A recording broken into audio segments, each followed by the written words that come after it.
Gimana caranya kita mengukur menggunakan mikrometer skrup, menggunakan jangka sorong, menggunakan mistar, dan alat ukur lainnya.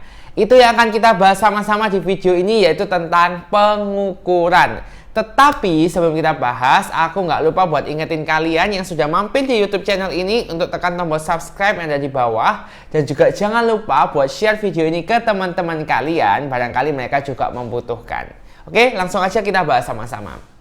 Oke guys, di video ini kita akan bersama-sama belajar bagaimana kita untuk mencari hasil pengukuran dan juga menuliskannya. Oke, jadi teman-teman, hasil pengukuran itu bisa dituliskan seperti ini. Hasil pengukuran pada alat ukur plus minus ketidakpastian.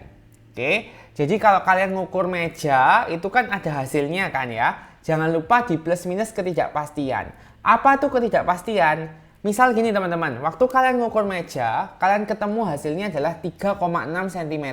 Ini contoh aja ya, 3,6 cm. Nah, apakah benar bahwa meja itu pasti 3,6 cm? Belum tentu. Kenapa? Bisa terjadi ada errornya kan, entah kita mungkin ngukur pakai penggaris, lalu penggarisnya itu agak melenceng sedikit atau gimana, ya kan? Nah, itu namanya ketidakpastian. Nah, ketidakpastian ini teman-teman itu adalah setengah dari skala terkecil. Oke, jadi misal kalian ngukurnya pakai penggaris, penggaris itu skala terkecilnya berapa? Skala terkecilnya adalah 1 mm, benar ya? 1 mm. Kenapa? Karena kan di cm terus ada garis-garisnya per 1 mm, ya kan? Maka ketidakpastiannya adalah setengah dari skala terkecil, setengah kali 1 mm, yaitu 0,5 mm. Oke, cukup jelas ya. Nah, sekarang gimana cara kita nulisnya kalau gitu? Maka hasil pengukurannya sama dengan 3,6 cm plus minus 0,5 mm. Tapi ini salah teman-teman ya. Kalian harus buat dalam satuan yang sama. Kalau di sini milimeter maka harus milimeter juga. Gimana? 36 mm plus minus 0,5 mm. Oke, tapi ini juga masih salah. Karena apa? Banyak desimal hasil pengukuran harus sama dengan ketidakpastiannya. Lihat, ini ketidakpastiannya satu angka di belakang koma, maka ini juga harus satu angka di belakang koma. Jadi 36 plus minus 0,5 mm. 36-nya ini ditambahi koma 0. Jadi satu angka di belakang koma, satu angka di belakang koma. Oke, cukup jelas kan? Nah, sekarang kita akan bersama-sama belajar bagaimana cara untuk menggunakan beberapa alat ukur, teman-teman. Yang pertama adalah jangka sorong. Oke, jadi jangka sorong ini digunakan untuk mengukur diameter dalam benda. Contohnya diameter cincin, ya kan? Dan juga jangka sorong ini digunakan untuk mengukur diameter luar. Misalnya diameter kelereng, ya kan? Jadi kelereng diameternya berapa? Oke. Nah, bagaimana cara untuk mengukur menggunakan jangka sorong? Jadi jangka sorong ini teman-teman punya skala utama dan juga skala nonius, ya. Jadi ini skala utama dan juga skala nonius, kalian bisa lihat di sini. Skala utamanya ini yang atas ini, skala noniusnya yang bawah ini. Ya kan? Nah, caranya kita lihat skala utama dulu, teman-teman. Di sini skala utamanya ini kan ada 5 sampai 6, ya kan? Nah, kalian tentukan skala utama terakhir sebelum nolnya skala nonius, ya. Sebelum nolnya skala nonius. Kalian bisa lihat, skala noniusnya ini kan nolnya di sini. Benar ya? Berarti di skala utama sebelumnya 0 ini yang mana? Yang ini. Oke, cukup jelas ya. Berarti berapa kalau gitu? Nah, satuan jangka sorong adalah cm ya teman-teman ya. Jadi, kalau ini 5 cm, ini 6 cm, lalu ini berapa? Ya kan? Ini dari 5 ke 6 kan dibagi 10 ya. Berarti ini 5,1, 5,2, 5,3, 5,4, 5,5, 5,6, 5,7. Jadi di skala utama itu adalah 5,7 cm. Selanjutnya teman-teman, kita cek dari skala nonius. Oke, untuk skala nonius, kalian pilih skala nonius yang berhimpitan dengan skala utama. Mana nih yang berhimpitan? Nih ya, kalian bisa lihat di sini ya. Ini kan berhimpitan. Ini yang nomor berapa? 1, 2, 3, 4, 5, 6, 7, 8. Oke, jadi kita tulis gini teman-teman, 0,08 cm. Jadi kalau dijumlahkan 5,78 cm. Oke, cukup jelas kan? Jadi hasil pengukuran jangka sorongnya ini adalah 5,78 cm. Oke, teman-teman, sekarang gimana caranya kita itu menuliskan secara lengkap sama ketidakpastiannya? Oke, kita harus tahu skala terkecilnya berapa. Gimana cara kita tahu skala terkecilnya berapa? Lihat, ini paling kecil berapa senti sih? 0,01, ya kan? 0,01, karena dia itu bisa 5,71, 5,72, 5,73. Berarti skala terkecilnya adalah 0,01 cm. Maka ketidakpastiannya gimana caranya? Setengah dari skala terkecil, ya kan? Kali 0,01 cm, yaitu 0,005 cm. Oke, maka hasil pengukurannya aku tulis di sini ya. Hasilnya bisa ditulis sama dengan 5,78 plus minus ketidakpastiannya 0,005 cm. Ingat, banyaknya desimalnya harus sama. Jadi kalau ini 3 angka di belakang koma, ini juga harus 3 angka di belakang koma. Kita tambah 0. Oke, cukup jelas kan? Nah, berikutnya teman-teman, yang kedua adalah mikrometer sekrup ya. Jadi kalau mikrometer sekrup ini tujuannya untuk apa? Untuk mengukur tebal benda-benda tipis dan diameter benda-benda yang bulat kecil. Jadi ini gampangnya untuk mengukur hal-hal yang lebih kecil dibandingkan yang bisa diukur pakai jangka sorong. Oke, cukup jelas ya. Nah, di sini teman-teman ada namanya sama sih skala utama dan juga skala putar. Oke, jadi ini skala utamanya ini atau disebut skala tetap, ya kan? Lalu di sini ada skala putar. Oke, gimana cara membacanya? Oke, kalian harus tahu dulu bahwa satuan dari mikrometer sekrup ini adalah milimeter. Oke ya, jadi pengukuran pakai mikrometer sekrup satuannya milimeter. Tadi kalau jangka sorong adalah sentimeter. Maka skala utama dulu. Lihat di sini, kalian lihat yang paling ujungnya itu berapa? Di sini kan 2 ya teman-teman ya. Maka kalau ini ada separuhnya berarti 2,5 mm. Oke. Lalu skala putarnya, lihat langsung yang berhimpitan dengan skala utamanya. Ini kan, seret. Ya, ini ya. Maka berapa? Nulisnya gini, 0,25 mm. Oke, ini tambah 0, gitu ya. 0,25 mm. Maka kita langsung aja jadi berapa? 2,75 mm.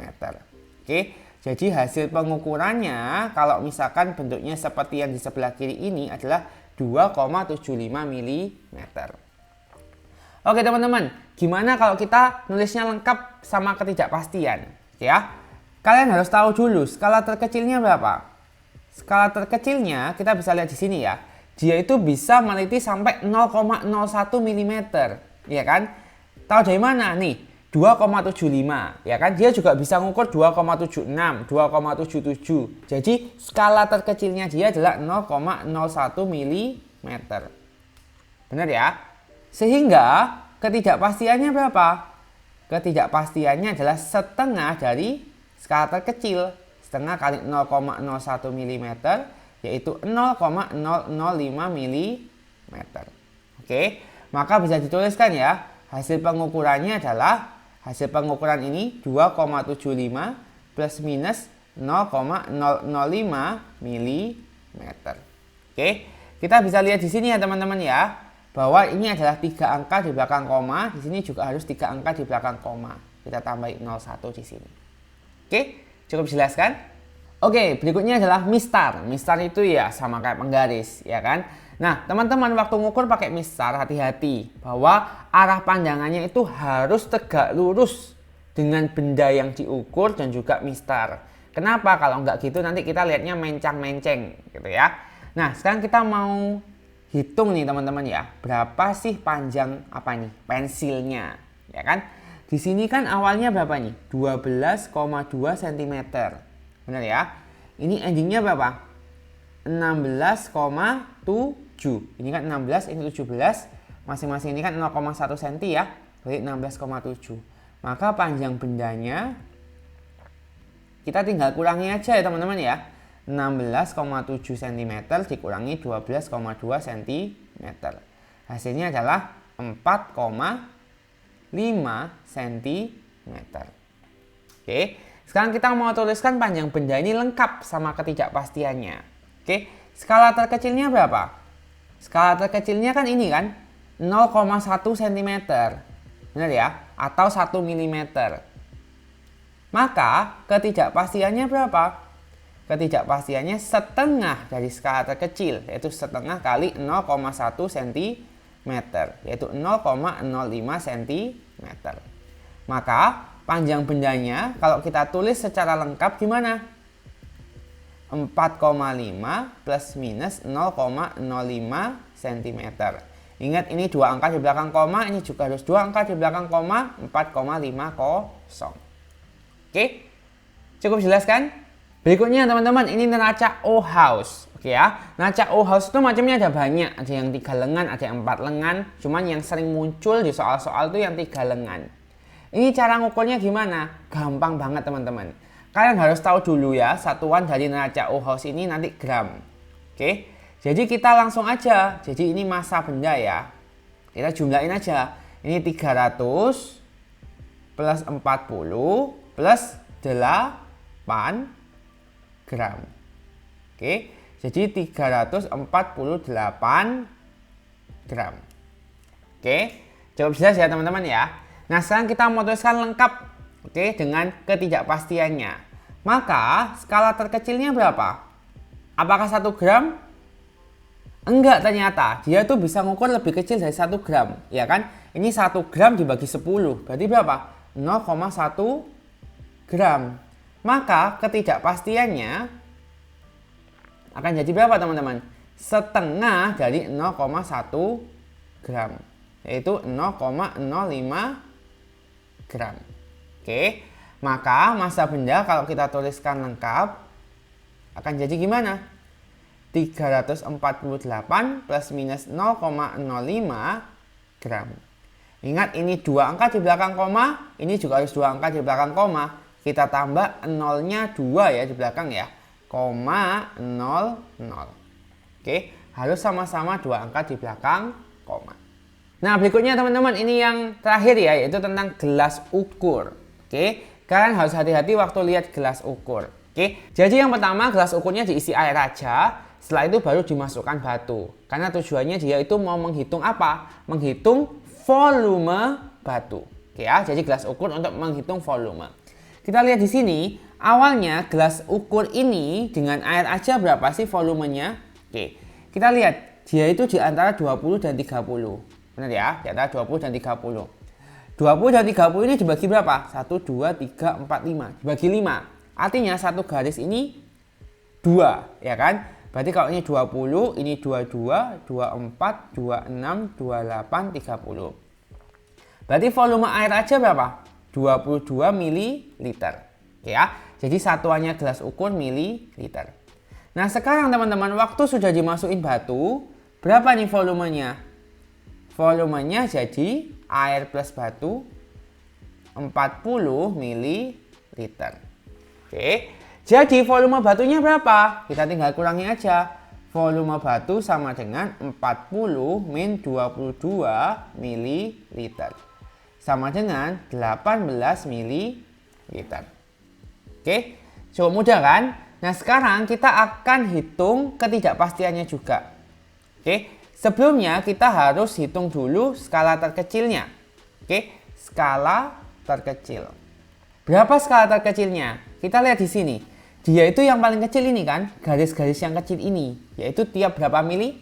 2 mili, ya kan? Sehingga skala terkecilnya 2 ml. Maka ketidakpastiannya adalah setengah kali 2 ml, yaitu 1 ml. Oke, maka kita tulis volume batu secara lengkap, yaitu 18 plus minus 1 ml.